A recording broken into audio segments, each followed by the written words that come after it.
convergente, consciência da necessidade e facilidade de mudar o comportamento. Quanto mais espaço eu dou para o outro falar os argumentos dele, naturalmente, mais espaço ele vai dar para mim falar também. Se a pessoa está tentando me convencer de alguma coisa, e fala, e eu estou ali só esperando para falar, a respirada dele, eu estou energizando. Agora, ele fala. Eu vou falar alguma coisa. Ele falou 3 minutos defendendo os argumentos dele. Eu vou falar alguma coisa. Mas eu acho que o cara já responde. O que eu posso dizer para ele? Eu ouvi você durante 3 minutos, né? Você tem mais alguma coisa para falar sobre o que você pensa? Você pode até dizer isso. Não, já falei tudo, então seria possível agora você me ouvir agora um pouquinho? Ou usar o coaching. Eu vou falar sobre as perguntas ali, perguntadora. Então, é uma forma já de você conseguir que a pessoa te ouça. Olha, eu te dei toda a oportunidade de falar, será que era possível agora você ouvir um pouquinho o que eu tenho a dizer sobre esse assunto? Caso a pessoa não seja nem um pouco convergente, ela só está querendo te convencer mesmo, deixa ela falar. Quando ela parou de falar e você acha que ela não falou tudo, pergunta mais alguma coisa sobre a opinião dela ainda, para ela falar mais. Até cansar. Sem você, rebater nada. Deixa ela falar. Isso é uma opção. Quando contrariado com atenção, ouve com atenção e interesse. Então, eu vou ouvir com bastante interesse, mas com interesse mesmo, não é falso. Não é fazer de conta. Não é fazer de conta, fazer uma cara assim, não. Você pode até balançar a cabeça, que isso é legal, é uma demonstração de comportamento que você está ouvindo o que a pessoa está falando, mas nenhuma expressão de desdém no teu rosto, mesmo que você ache um absurdo o que a pessoa está falando. Porque se você fizer uma cara, você está devolvendo a energia para a pessoa, você está irritando ela. Talvez seja isso que você quer mesmo, não sei, né? Se você não quer chegar a algum consenso, resolver aquela situação, você quer brigar, é só fazer uma cara de desdém e pronto. Às vezes é isso que a gente quer fazer, né? Não quer resolver nada, só quer brigar. Estou falando para quem não quer brigar, estou falando para quem quer resolver alguma coisa, com o marido, com a esposa, com o filho, com o parente, com o guarda de trânsito. É um ótimo e humilde perguntador sem induzir, para entender o interlocutor e conseguir justificativas, ou seja, eu vou entregar perguntas para ele.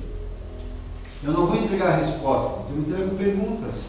Mas sobre isso, qual é a tua opinião? Como é que você chegou nessa conclusão, para eu entender melhor o que você está querendo dizer com isso? Aí deixa a pessoa explicar mais um pouco. No que você se baseia para você me falar tudo isso? Pronto, já quebra a pessoa. No que você está se baseando? Quais são os fatos e dados? Em quais informações? Porque se o cara tiver certo, pode ser legal para ti mudar de opinião sobre isso. Né? Então é isso que o convergente faz, ele está realmente interessado. E se ele não chega a uma conclusão, oferece o teu ponto de vista e joga para a pessoa pensar. Não tenta convencer, entrega o teu ponto de vista, traz ele para a forma como você enxerga. Olha, eu enxergo essa situação dessa forma, eu vejo isso. O que você pensa sobre isso? Considerando que eu vejo a situação dessa forma. Você entregou para ele de novo, você não brigou, você não disse que ele estava errado. Você disse quais eram os fatos que você enxergava, que você tinha em mãos, para pensar da forma como você pensa.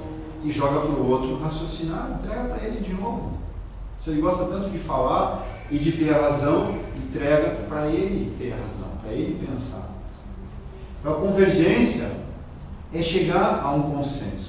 Em termos de equipe, em termos de grupo, a única coisa que é 100% eficaz é consenso, não é maioria. Nós somos acostumados a trabalhar com maioria, né? 51% a 49%, então ficou assim, mas isso 49%. 10 pessoas no grupo, tem uma só que não concorda, maioria, 9 contra 1, tá, mas e essa pessoa? Entendeu? Vai ficar alguma coisa. Então o que tem que se buscar é consenso. Então cada um tem que ter a capacidade de entregar para o outro a pergunta certa, que é o que a convergência faz. É pergunta, como a Nanda falou, é o coach. Tá, mas como é que você consegue fazer o outro perceber o que você está percebendo, que faz você chegar a essa conclusão? Às vezes a pessoa vai explanando tanto a ideia dele que até te convence, porque, é verdade, eu não tinha pensado por esse ângulo, por esse aspecto, então muitas vezes nós não damos nem tempo do outro pensar, do outro dizer, explicar melhor a ideia. Às vezes a gente só vai lá e, não, tá errado, eu não quero. E porque nós não fomos ensinados a se relacionar na escola, nem em casa, nós não fomos ensinados, essa é a verdade. Nós somos ensinados a conflitar, ter razão. Aqui no Ocidente, exatamente, aqui no Ocidente ainda é pior, sabe por quê? Aqui no Ocidente, além de nós não termos sido ensinados essa questão de conversar com o outro, ainda foi nos ensinado que se você debater, brigar com o outro e vencer, você é o maioral, é o tal. Lá no Oriente é o contrário. Não foi ensinado que tem que ser a tua ideia, pode ser a ideia do outro. Só que aqui, agora o Leandro vai até passar um vídeo sobre isso, sobre essa questão da convergência, o quanto é importante, tudo que traz isso. Só você olhar ao redor, as brigas, as guerras, os grandes conflitos, os pequenos, todos eles é porque não tem convergência. As pessoas querem, eu quero brigar para que a minha opinião vale a pena e só eu esteja certa. Isso é bem coisa daqui mesmo. Não tem essa cultura de ouvir o outro, de esperar, de tentar entender, mas por que será, né, que o outro está desse jeito? Será que hoje aconteceu alguma coisa? Será que ele não está bem? Ele está pensando assim ou ele está... Enfim, só pensem lá e brigar. Fala, Elise. Eu, assim, tentando me conhecer ao longo dos anos, né, porque a idade às vezes traz um pouco de experiência, às vezes não, né, tem épocas que não. Eu vi que eu vinha de uma família bem conflitante, a minha família de origem é bem conflitante, então em alguns momentos da minha vida é difícil. Ao mesmo tempo, com a minha profissão, eu tive que aprender a ser uma pessoa cada vez mais convergente, porque, assim, sendo professora de inglês, eu trabalhava muito com um grupo de adultos, muitos anos da minha vida, nos últimos anos, e a gente nunca vai, como o Leandro disse, atingir a totalidade, principalmente com um grupo de adultos. Você não pode ser impositivo. Então você tem que pedir a opinião da maioria e ir pela opinião da maioria, além de que você é aquele que mais conhece o grupo e onde você quer chegar com o grupo. Então, pela tua própria experiência dentro da tua profissão, por exemplo aqui de vocês, né? Dentro de yoga, dentro da área de coaching e tudo, né? Então vai chegar uma hora em que tu vai chegar e dizer para o grupo, você tem 3 opções, por exemplo. Escolham entre as 3, vocês não vão ter 10. Sim, né? E a gente aceita a maioria, e isso é super legal, porque a gente cresce muito como profissional, como pessoa. Né? Você pode contar a história lá do Maurício, da Del, quando ele respondeu o modelo mental, que eu acho bem interessante. O meu cunhado, ele trabalhava na Del aqui lá em Porto Alegre, e ele respondeu o modelo mental, ele e a esposa da minha irmã. Isso aqui para casal é muito legal também. Eu fiz algumas consultorias para casal, muito interessante. E ele deu 100% convergente, né, o resultado dele. E o Leandro achou isso? Ele andou burlando o instrumento? Só que eu conheço ele, né? Como é que pode, né? Eu conheço ele bem.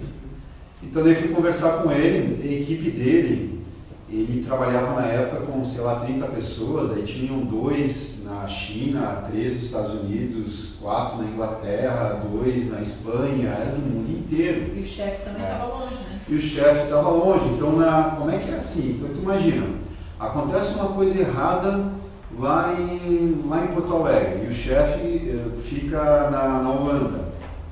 Acontece uma coisa errada, o chefe fala assim, pô, mas por que tu fez isso, por que tu fez aquilo, tu tem que fazer isso, tem que fazer aquele outro, não sei o que, blá, blá, blá, blá. Eles não fazem isso. Eles ligam e perguntam, o que aconteceu? E perguntam, por que aconteceu isso? Chefe, o copo caiu da mesa. Uma coisa bem boba. Por que o copo caiu da mesa? Estava na ponta. Mas por que o copo estava na ponta da mesa? Alguém deixou. Por que as pessoas estão deixando o copo ali? O que pode ser feito? O chefe lá já sabe o que tem que ser feito. Mas ele não diz a resposta. Ele não diz a resposta. Pergunta. Ele tenta fazer com que a pessoa pense, desenvolva o raciocínio. E o que pode ser feito para que esse copo não caia mais? Tipo, óbvio, né? Através do coaching. Claro que não é isso, mas é outras situações. Mas ele nunca diz a resposta, mesmo sabendo. Se a pessoa não chega na resposta, ele fala a resposta e pergunta o que a pessoa acha da resposta. Olha, nós temos feito isso aqui na Holanda. O que você acha disso aí para vocês? Vai funcionar? Ele não diz aqui na Holanda é assim, faça desse jeito aí no Brasil. Vai funcionar para vocês? Então isso é a convergência, é sempre através das perguntas. Você instigar a inteligência do outro para que o outro tenha a percepção do que é o mais correto, como a Neuza falou também. Pode ser que você instigando a inteligência do outro, você instigue a tua também. Pode ser que lá o Maurício desse uma outra ideia melhor do que a da Holanda. Olha, a gente está pensando em colocar um armário aqui, alguma coisa, ou uma mesa maior, para que os copos não caiam, e eu aqui na Holanda pense, poxa, a gente poderia fazer isso aqui também, vai ser até melhor do que a ideia que nós temos hoje. Então o convergente está sempre interessado na inteligência do outro, aprender com o outro, e não ser melhor do que o outro, convencer o outro. Esse vídeo que a gente vai ver agora sobre as Ilhas Maurício, esse local é muito interessante, porque tem praticamente todas as religiões, as principais regiões do mundo estão lá, principais raças do mundo estão lá. É um país super populoso, ou seja, é uma loucura tudo, trânsito, etc. E é uma ilha. E só um termo para vocês, 100% alfabetizados, os policiais não têm armas. Não tem arma, não tem conflito, não tem briga entre as pessoas. Não é que pode milhões de pessoas, todos diferentes, todas as etnias, todas as todas religiões, etnias, muçulmano do lado de judeu, né, que se odeiam, que brigam do lado de cristão, mas como que eles conseguem isso? Então o tempo inteiro vocês vão ouvir a palavra diferença. O tempo inteiro vocês vão ouvir isso falando diferença. Enquanto a gente tem que estar atento às diferenças dos outros.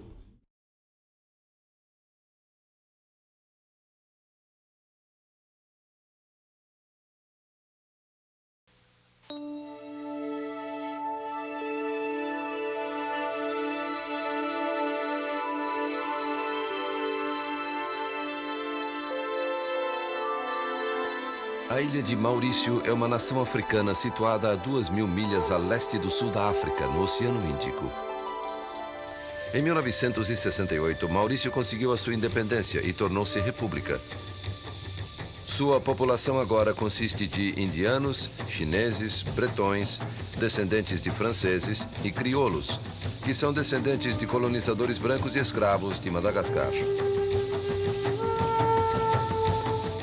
As religiões dominantes desta pequena ilha de 788 milhas quadradas são o hinduísmo, islamismo, budismo e cristianismo.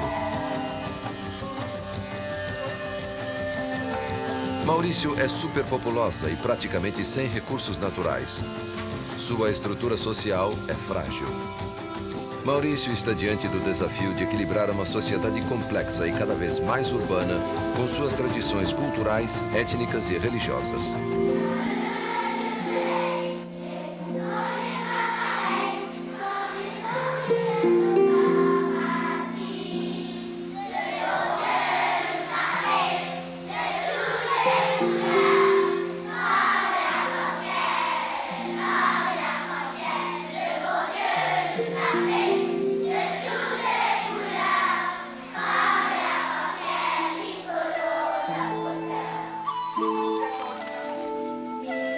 Monsenhor Baggio, que foi o cardeal anterior, em Maurício, fez uma declaração que eu acho que descreve muito bem.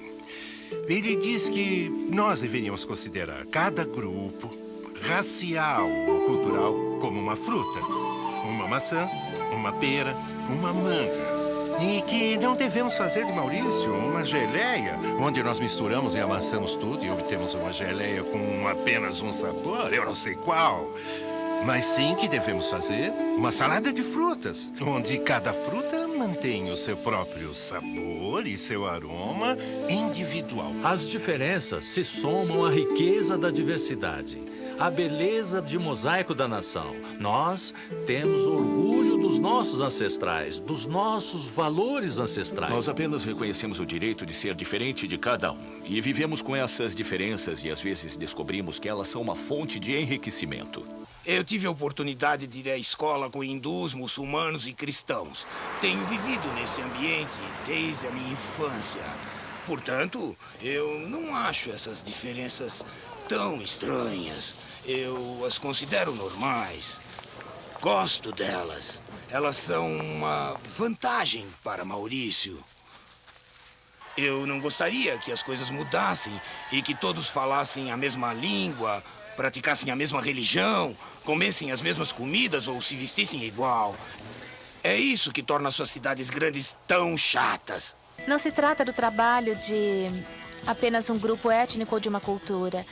Eu acho que por causa da mistura de diferentes grupos, diferentes culturas em Maurício, nós chegamos ao sucesso, ao milagre. Porque há tantas culturas e comunidades aqui, nós estamos acostumados a escutar os outros. Nós temos que cuidar dos outros, das suas opiniões. Quer dizer, a ideia é tentar pegar um pouco de cada um e conseguir encontrar, no final, um resultado melhor que os outros. Eu tive uma educação bastante anglo-saxônica, que eu considero bastante também americana. No Ocidente, nós temos um sistema de confrontação. Duas ideias são confrontadas, lutam e a melhor vence. Agora, o que eu aprendi aqui, onde a maioria da população é asiática, os asiáticos têm um jeito completamente diferente de olhar para a vida. O jeito deles olharem é assim: você olha qual o seu oponente, qual é a posição dele, e tenta chegar tão perto da posição dele quanto possível. Nós não dizemos nada para ofender as suscetibilidades culturais ou religiosas de qualquer um dos grupos.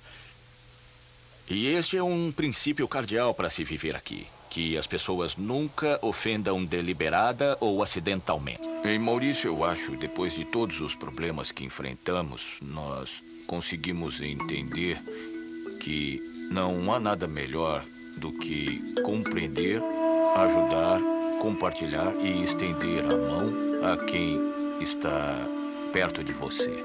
Eu acho que as mulheres que trabalham nos campos de cana-de-açúcar preservaram essa tradição.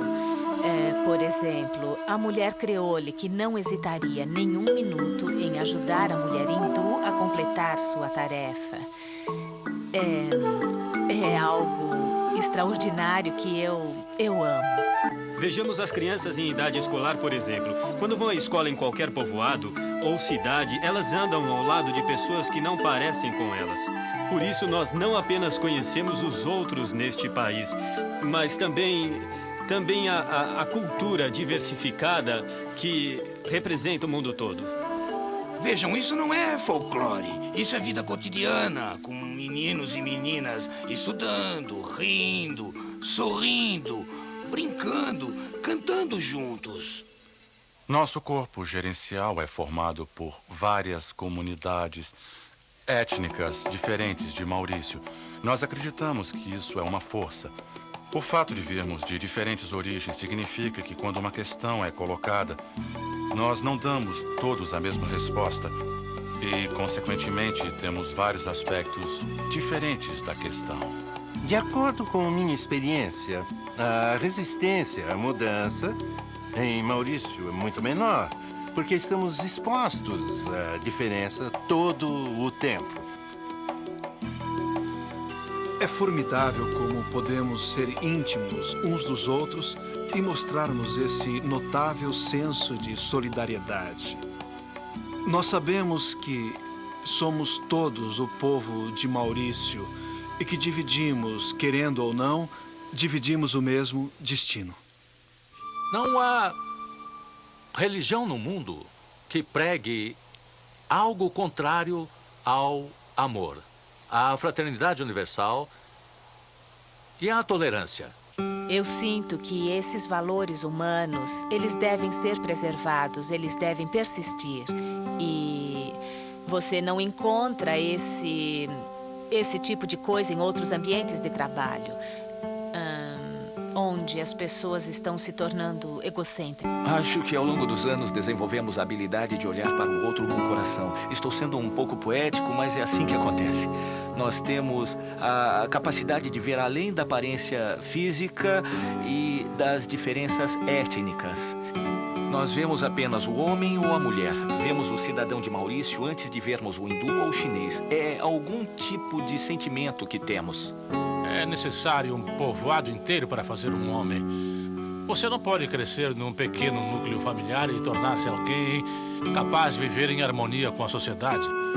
Em Maurício, nós temos esse povoado que pode fazer da pessoa alguém em harmonia com os seus irmãos, com as pessoas ao seu redor e, eventualmente, com o mundo.